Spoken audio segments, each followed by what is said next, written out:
नागरिकता संशोधन कानून का जगह जगह विरोध हो रहा है। आज पानीपत में भी मजदूर संगठन इफ्टू द्वारा विरोध प्रदर्शन किया गया। मजदूर नेता पीपी कपूर ने कहा कि नागरिकता संशोधन कानून व राष्ट्रीय नागरिकता रजिस्टर्ड देश के 135 करोड़ जनता पर पूंजीपतियों का सबसे बड़ा हमला है। अब 135 करोड़ देशवासियों को नोटबंदी की तरह लाइनों में लगकर अपनी नागरिकता साबित करनी होगी। दादा दादी व नाना नानी की जन्म पत्रियों जैसे सबूत जुटाने होंगे। इसके चक्कर में करोड़ों गरीब लोग बर्बाद हो जाएंगे।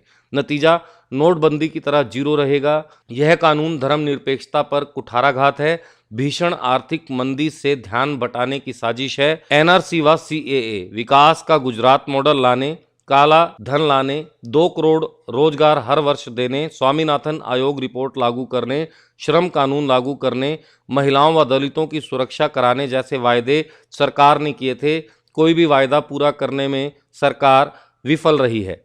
ने जो नेशनल रजिस्टर ऑफ सिटीजन लागू किया है और सिटीजन अमेंडमेंट बिल लागू किया है, उसके खिलाफ आज मजदूर संगठन इफ्टू और खुदाई खिदमतगार हरियाणा संगठन और कई सामाजिक संगठन, बुद्धिजीवी आज हम माननीय राष्ट्रपति जी को डीसी साहब के माध्यम से ज्ञापन देने के लिए आए हैं। हमारी मांग है कि भारत एक धर्मनिरपेक्ष देश है। आज जो है 19 दिसंबर आज के दिन हमारे अमर शहीदों पंडित राम प्रसाद बिस्मिल, शहीद अशफाकुल्ला खां और ठाकुर रोशन सिंह को जो है फांसी दी गई थी ककोरी मिशन केस के अंदर। जो है वो एक हमारी साझी विरासत है। हम आज बताना चाहते हैं कि आज़ादी के आंदोलन के दौरान हिंदू, मुस्लिम, सिख, ईसाई सब ने मिलकर जुलकर जो है अंग्रेज़ों के खिलाफ लड़ाई लड़ी थी। लेकिन आज हमारी बीजेपी आरएसएस सरकार देश को धर्म के नाम पर भेदभाव कर रही है, बांटना चाहती है नागरिकता के नाम पर।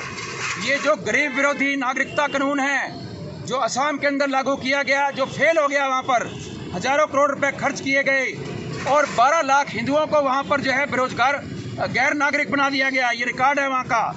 और अब ये पूरे देश के अंदर जो है जैसे नोटबंदी के नाम पर कि काला धन आएगा, ऐसे नागरिकता कानून के नाम पर, एनआरसी के नाम पर, सिटीजन अमेंडमेंट बिल के नाम पर लोगों को आपस में लड़ाया जाएगा, मरवाया जाएगा, बेवकूफ़ बनाया जाएगा। हम इसको रद्द करने की मांग को लेकर आज यहाँ पर ज्ञापन देंगे।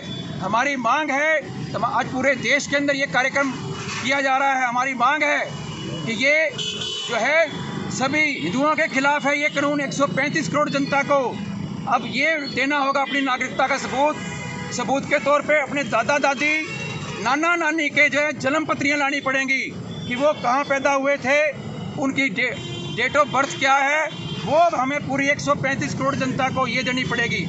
हमारी मांग है, आज ज्ञापन के माध्यम से हम ये भी मांग कर रहे हैं कि ये आर्थिक मंदी जो देश के अंदर आई है, जिसके साथ पूरा देश उजड़ चुका है, उसका जो है ध्यान हटाने के लिए ये अब नागरिकता कानून लाए हैं। इसको रद्द किया जाए और सभी को शिक्षा दी जाए, सभी को रोजगार दिया जाए देश के अंदर। और जो हमारी बहन बेटियों के ऊपर हमले हो रहे हैं, छेड़खानी हो रही है, हिंसा हो रही है, इस पर रोक लगनी चाहिए। और जो आर्थिक मंदी है इसको दूर खत्म किया जाए। हमारी सरकार से, राष्ट्रपति जी से आज ये मांग है।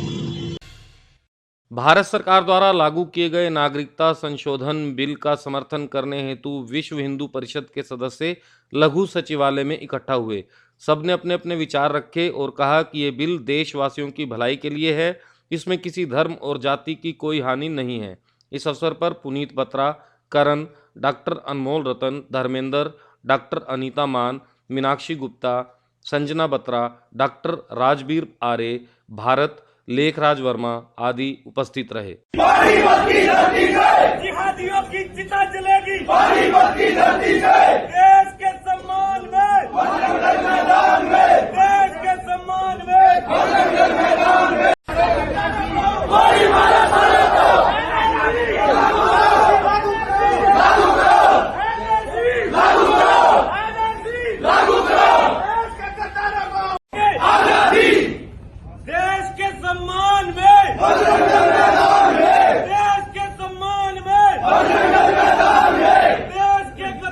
सबको समझ में आता है क्यों घट रही है, लेकिन हमारे देश के अंदर जो माइनॉरिटीज, हमारे जो भाई हैं, जिनको हम अपना भाई मानते हैं, हिंदुस्तानी मानते हैं, उनकी पॉपुलेशन 47 के बाद लगातार बढ़ रही है। आज ये प्रदर्शन करें, क्यों कर रहे हैं इसके बारे में बताओ। ये प्रदर्शन जो सरकार ने नागरिकता संशोधन बिल पास किया है उसका हम समर्थन करते हैं, और जो उन शरारती तत्वों का विरोध करते हैं, उन कांग्रेस का विरोध करते हैं, उन नेता का विरोध करते हैं जो ये सेलिब्रिटी है, जो ये हमारे अल्पसंख्यक है, अल्पसंख्यक तो नहीं कह सकते, जो ये मिसयूज कर रहे हैं दूसरे इसको मुसलमानों को ही कह दूं मैं तो, ये जो मिसयूज कर रहे हैं ये गलत मिसयूज कर रहे हैं। जो अब क्या नाम मैं आपको बता दूं, ये जो बिल लागू हुआ है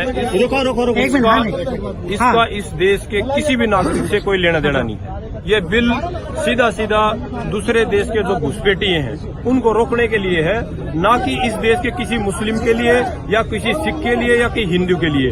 किसी का इस बिल से कोई लेना देना नहीं है। इस बिल से केवल और केवल बाहर से जो 3 देश हो गए, पाकिस्तान, अफगानिस्तान और बांग्लादेश, वहाँ माइनॉरिटी जो भी है वो कोई भी धर्म का हो सकता है। माइनॉरिटी को उनको प्रताड़ित किया जा रहा है धर्म के आधार पर। उनको यहाँ शरण देने के लिए ये किया गया है, ना कि इससे मुसलमान से कोई लेना देना है। ये सारे जितने भी यहाँ कुछ मुसलमान भाई यहाँ बरगलाए गए हैं इन पार्टियों के द्वारा, जो विपक्ष में जितनी भी पार्टियां हैं उनके द्वारा बरगलाए गए हैं। और इसके पीछे ये भी सच्चाई है कि बाहरी ताकतों का भी हाथ है। उसमें पाकिस्तान से भी फंडिंग होती है, हर जगह से फंडिंग होती है, उनका भी हाथ है। ऐसा नहीं कि ये ऐसे ही उठ गया। ये बहुत बड़ा षड्यंत्र है। इस षड्यंत्र के खिलाफ हम आए हैं। षड्यंत्र के खिलाफ लोगों में मैसेज देना चाह रहे हैं कि षड्यंत्र के खिलाफ पूरे समाज में मैसेज चले जाए, सभी भाई इस बात को समझ ले, क्योंकि इस बिल के बारे में पता ही नहीं है किसी ने बिल है क्या। ये बिल का इस देश के मुसलमानों के साथ कोई लेना देना नहीं। ये बिल केवल नागरिकता देता है, ना कि लेता। अब ये भ्रम फैलाया जा रहा है कि इसमें नागरिकता किसी की छीन ली जाएगी, और इससे कुछ 10-20 पानीपत से भी मुसलमान भाई निकल के आए। उनका कहना ये था कि हमारे को तो हमारी नागरिकता छीन जाएगी। गलत बात है। बिल में कहीं भी नहीं लिखा कि किसी की नागरिकता ली जाएगी, जबकि इससे नागरिकता देने का बिल है, ना कि लेने का बिल। लेकिन उसको सुनिश्चित किया जाए कि वो नागरिक कौन है कौन नहीं। वीरेंद्र आ रही है, डीसी मैडम को ज्ञापन देंगे। पानीपत के गोहाना रोड स्थित जीजी स्पिनिंग मिल में आज सुबह अज्ञात कारणों के चलते आग लग गई। आग लगने से फैक्ट्री में रखा करोड़ों रुपए का माल जलकर राख हो गया। आग की सूचना पाकर फायर ब्रिगेड की टीम मौके पर पहुंची। लगभग 1 दर्जन गाड़ियों ने आग पर काबू पाया। गांव मेहराना में स्थित जीजी स्पिनिंग मिल में उस समय अफरा तफरी का माहौल फैल गया, जिस समय मिल में अचानक आग लग गई। गनीमत यह रही कि आग लगने से कोई जानी नुकसान नहीं हुआ, क्योंकि समय रहते ही मिल में मौजूद सभी मजदूरों को मिल से बाहर निकाल लिया गया था। आग की सूचना मिलने के बाद फायर ब्रिगेड की टीम मौके पर पहुंची। लगभग 1 दर्जन गाड़ियों ने आग पर बड़ी मशक्कत के बाद काबू पाया। जब तक फायर कर्मियों ने आग पर काबू पाया, तब तक मिल में रखा सारा सामान जलकर खाक हो चुका था। अंदाजा लगाया जा रहा है कि आग लगने से मिल में करोड़ों रुपए का नुकसान हुआ है। हालांकि अभी तक आग लगने के कारणों का कोई पता नहीं चल पाया। ये सर आज 19 तारीख को सुबह आग लगने की सूचना मिली। मेहराना में जीजी स्पिनिंग मिल करके फैक्ट्री है कोई, तो जैसे सूचना मिली हमने तुरंत गाड़ियां भेज दी। जब आग लगी हमारे स्टाफ को ज़्यादा है, तो अदर स्टेशन जो हुड्डा स्टेशन था, लालबत्ती स्टेशन था और हाली पार्क था, सभी गाड़ियां वहां से भेज दिए। 6 गाड़ियां लमसम गई थी और आग लमसम अभी काबू। पानीपत के लोहारी गांव में खेत में काम करते वक्त एक किसान की मौत हो गई। फिलहाल पुलिस ने शव को पोस्टमार्टम के लिए भेज दिया है। पोस्टमार्टम की रिपोर्ट के बाद ही किसान की मौत के कारणों का पता लग पाएगा। परिजनों से मिली जानकारी के मुताबिक किसान कलीराम खेत में काम करने के लिए गया हुआ था। पड़ोस के खेत में काम कर रहे प्रवासी मजदूरों ने कलीराम को अचेत अवस्था में खेत में पड़ा हुआ देखा। आनन फानन में किसान कलीराम को अस्पताल पहुंचाया गया, लेकिन तब तक कलीराम की मौत हो चुकी थी। सूचना पाकर पुलिस मौके पर पहुंची। किसान के शव को कब्जे में लेकर सामान्य अस्पताल में रखवा दिया है। पुलिस के मुताबिक पोस्टमार्टम की रिपोर्ट के बाद मौत के कारण स्पष्ट हो पाएंगे। ये कलीराम जी कल 3 बजे खेत में गया था जी। वहाँ इसने अपना नाका कर रहा जी खेत में, कस्से साथ नाका लगाते लगाते वहीं गिर गया। गिरने के बाद वहाँ भैया फ़ोन कराया जी, हमारे पास पड़ोस में भैया रहते हैं। उन्होंने घर फ़ोन कराया, फिर हमारे पास फ़ोन कराया, हम गए तो हमारे को ये वहीं गिरा मिला। बिल्कुल मतलब फिर डॉक्टर बुला मैं, फिर ये बिल्कुल ख़त्म हो गया जी वहाँ मौके पे जी। अब परिवार में कौन था? परिवार में उसका भाई था जी, वो इधर आज सुबह और सिंह। परिवार में कौन कौन है इसका? वो इसका एक लड़का जी, वो गांव में था। 5 लड़के हैं जी इसके, 5 लड़के एक लड़का जी, और ये इसका भाई है छोटा सुबह सिंह जी। क्या कारण हो सकता है, क्या मौत का कुछ है? जी क्या पता जी अटैक हुआ क्या हुआ जी, तो मतलब पता नहीं, मतलब क्या नाम खेत है? में। पानीपत के रेनबो अस्पताल में 2 दिन की नवजात का रेयर केस सामने आया है। परिजन बच्ची की आंत का ऑपरेशन कराने के लिए अस्पताल में लेकर पहुंचे तो बच्ची को 9 अन्य गंभीर बीमारियां मिली। परिजनों की सहमति पर 3 डॉक्टरों की टीम ने सर्जरी की। ऑपरेशन में 3 घंटे से भी ज्यादा का समय लगा। अंत में ऑपरेशन कामयाब रहा। इस पूरे केस में 6 डॉक्टरों की टीम काम कर रही थी। इसमें सर्जरी टीम में doctor Prashant, doctor Kamna, doctor Rachna व आईसीयू टीम में नवजात शिशु के आईसीयू के incharge doctor Girish Arora, doctor Ajay Jaglan व डॉक्टर कुंवर सिंह शामिल रहे। डॉक्टर गिरीश ने बताया कि हम देश भर के सीनियर डॉक्टर बड़े अस्पतालों और गूगल तक पर सर्च कर रहे थे, लेकिन ऐसा रेयर केस अभी तक सामने नहीं आया। मैं बच्चे का चचा हूँ, तो हम हैं सहारनपुर से। तो हमारा बच्चे को प्रॉब्लम थी आंत में, ठीक है। तो हमने डॉक्टर की सलाह ली वैद्य बानू की शामली से, तो उन्होंने बताया कि बच्चे की प्रॉब्लम है आंत में, आंत ब्लॉक है। तो हमारे भाई है ये फिरोज पानीपत में, ये बुआ के लड़के हैं, इन्होंने कहा कि आप एक बार हमें यहाँ पानीपत में दिखाओ। यहाँ पे हॉस्पिटल है रेनबो मॉडल टाउन है, मॉडल टाउन में। तो हम आए यहाँ पे, हमने यहाँ पे क्या कहते हैं भर्ती करा बच्चे को अपने। तो उसके बाद टेस्ट में पता चला कि आंत ब्लॉक है बच्चे की। तो डॉक्टर ये प्रशांत हैं, इन्होंने हमें सलाह दी सर्जरी की। तो हमने कहा ठीक है सर सर्जरी करो आप। तो उन्होंने सर्जरी जैसे ही की तो सर्जरी में पता चला कि बच्चे को नो प्रॉब्लम है। ये देख रहे हो आप, नो प्रॉब्लम है। तो ये भाई है, ये सर्जरी के वक्त अंदर गया था ओटी में, तो उन्होंने डॉक्टर प्रशांत ने इनको बताया कि भाई प्रॉब्लम बच्चे को ज्यादा है। ये आपको बताई सर? हाँ जी सर, मुझे बताई थी। मैं जैसे ओटी में गया, डॉक्टर साहब ने मुझे बुलाया अंदर, उस टाइम सर्जरी कर रहे थे। तो उन्होंने बताया कि हमने एक्सरे में वो देखी थी एक ही प्रॉब्लम है, बाकी जब खोला बच्चे को उस टाइम तो काफी सारी प्रॉब्लम सामने आई। तो डॉक्टर साहब ने बताया सारा मुझे कि ऐसे ऐसे है। तो हमने कहा चलो सर अब तो अब करना ही है। तो सर्जरी करी उन्होंने, फिर आगे का ट्रीटमेंट किया सारा, और भी डॉक्टर बाहर से भी आए हुए थे। तो एक दो तीन घंटे सर्जरी चली, उसमें ट्रीटमेंट हुआ। उसके बाद बच्चा ट्रीटमेंट हो गया, डॉक्टर साहब ने बता दिया सर्जरी होगी हमें। फिर आईसीयू में भर्ती रहा बच्चा हमारा, कई दिन रहा, 3-4 दिन।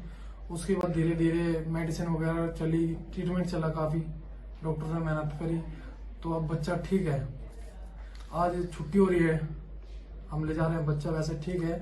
तो अभी ट्रीटमेंट चलेगा थोड़े दिन और, आना जाना है डॉक्टर साहब के पास, विजिट होंगी हमारी। ठीक है। ये 2 दिन का बच्चा उत्तर प्रदेश से शामली जिले से करीब 7-8 दिन पहले हम लोगों के पास आया था। और जब आया तो हम लोगों के पास जो इन्फॉर्मेशन थी और जो शुरुआती जांच में वो इतना पता चला था कि इस बच्चे की छोटी आंत में रुकावट है, और जिस वजह से ये बच्चा ना तो दूध ठीक से ले पा रहा था, ना उसके लैट्रिन आ रही थी। तो और ये कोई रेयर बीमारी नहीं है। कई बच्चे मतलब हर महीने करीब 2-3 बच्चे इस तरह के रेफर होके आते हैं जिनकी आंतों की बनावट खराब हो और सर्जरी की जाती है। आधे पौने घंटे की सर्जरी होती है और रिजल्ट्स अच्छे रहते हैं, तो उनको रिकंस्ट्रक्ट कर दिया जाता है और ठीक हो जाते हैं।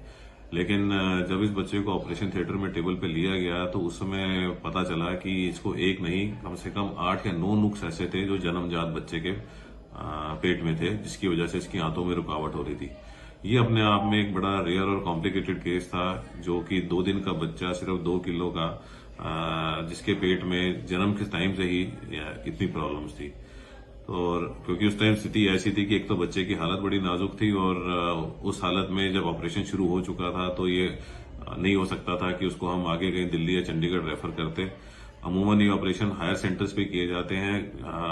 अपने छोटे शहर में इस तरह की कॉम्प्लिकेटेड सर्जरी होना शायद हमारे अनुभव में शायद पहला केस ही होगा।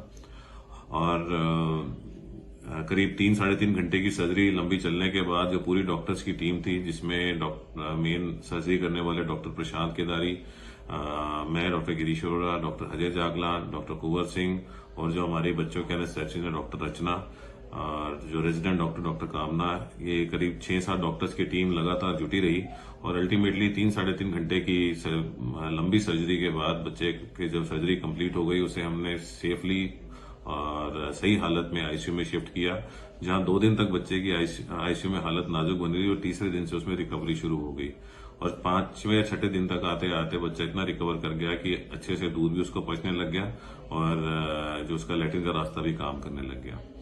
तो आप लोगों के माध्यम से बस मैं इतना कहना चाहता हूं कि जाको राके साइया मार सके ना कोई। इतनी प्रॉब्लम लेने के बाद भी और ऐसे हम हमारे छोटे शहर में छोटे सेंटर पे भी इस तरह की सर्जरी जब संभव है और अगर पूरी टीम लग के साथ दे तो ऐसे केसेस को भी बचाने की कोशिश की जा सकती है, जिनमें कि बचने की उम्मीद ना के बराबर हो। पानीपत के रविंद्रा अस्पताल के ब्लड बैंक में आज एक रक्तदान कैंप का आयोजन बेटी के जन्म दिवस पर लगाया गया। इस रक्तदान शिविर में पानीपत के पूर्व मेयर सरदार भूपेंद्र सिंह, डीएसपी विद्यावती, समाजसेवी हिमांशु शर्मा, किसान यूनियन अध्यक्ष बिंटू मलिक, एसएचओ किरण नैन उपस्थित रहे। इस मौके पर एसएचओ किरण नैन द्वारा भी रक्तदान किया गया। मौके पर पूर्व मेयर सरदार भूपेंद्र सिंह ने कहा कि नीफा संस्था ऐसे ही युवाओं को जागरूक करके नेक कामों में लगी रहती है। बेटी के जन्म दिवस के शुभ अवसर पर परिवार के द्वारा रक्तदान करना एक अच्छा उदाहरण है। रिटायर्ड डीएसपी विद्यावती ने कहा कि आज के समय में बेटियों को एक समान समझना चाहिए। संस्था द्वारा शिविर लगाना इसका एक अच्छा उदाहरण है। इस मौके पर बिंटू मलिक और एसएचओ किला किरण नैन ने परिवार और निफा संस्था के इस रक्तदान कैंप की भारी प्रशंसा की। जी सर, ये आज निफा की तरफ से और निफा टीम के भाई प्रवीण जो प्रधान जी हैं, उन्होंने आज अपनी भतीजी का जन्मदिन एक अनोखे ढंग से मनाया और ये एक संदेश दिया है कि शहर के अंदर, पूरे समाज के अंदर कि जो भी हम दूसरे तरीके से पैसे खर्च करते हैं उसकी बजाय इन्होंने आज ब्लड कैंप लगाकर युवा बच्चों का एक संदेश दिया है कि जन्मदिन जो सा है वो ऐसे मनाना चाहिए और ये बहुत अच्छा सराहनीय कदम है और हम भी यही चाहते हैं कि सभी लोग इस पर पूरा ध्यान दें। निफा के आज हमारी इकाई के द्वारा एक ब्लड डोनेशन कैंप लगाया गया है। हमारी बिटिया 2 साल की हुई है, तो हमारे परिवार का ये दिल था कि कहीं ना कहीं एक समाज को एक अच्छा संदेश दें बेटियों के लिए। उसी के लिए आज मेरा पूरा परिवार, हमारे जितने भी जानकार यार दोस्त हैं, सभी ने रक्तदान किया है। इसके अलावा संस्था ने शहर में काफ़ी कुछ किया है, मेडिकल कैंप, रक्तदान कैंप, झुग्गी झोपड़ी में अपने किसी भी साथी का वो मनाना जी। और अभी हमारी संस्था ने शायद पूरे शहर को याद होगा, एक छोटा बच्चा आयुष से पिछले लास्ट ईयर में उसकी हेल्प की थी और अब तक 30 से 32 लाख रुपए की ऐसी इमरजेंसी में हेल्प कर चुके हैं। और कभी डेंगू के खिलाफ अभियान चलाना हो या रात को बेसहारा बेघर लोग जैसे रोड पे सोते हैं उनको खाना खिलाना हो, ब्लैंकेट देने हो, हर तरफ से हमारी संस्था की युवा साथी तैयार रखते हैं। ठीक है, क्या नाम है आपका? विक्की वर्मा, निफा पानीपत से। आज जो निफा टीम की तरफ से ये ब्लड डोनेशन का कैंप लगाया गया बेटी के जन्मदिन पर, तो ये बहुत ही अच्छा संदेश है कि ऐसे ही जब बच्चों के जन्मदिन आए तो हमारी जो संस्थाएं हैं ये ब्लड डोनेशन कैंप लगाएं और इसका एक बहुत अच्छा संदेश जा रहा है कि जो ब्लड डोनेशन कैंप है एक अच्छा कार्य है जहां लोगों की जानें बचाई जा सकती है। ब्लड जो दान है एक महादान है और ये सभी को करना चाहिए और अपने बच्चों के जन्मदिन पर तो ये बहुत ही ज़रूरी है। गरीब बच्चों की सहायता भी करनी चाहिए जन्मदिन के ऊपर और ऐसे कैंप लगाने चाहिए समय समय पर जहां हम लोगों की जान बचा सकें।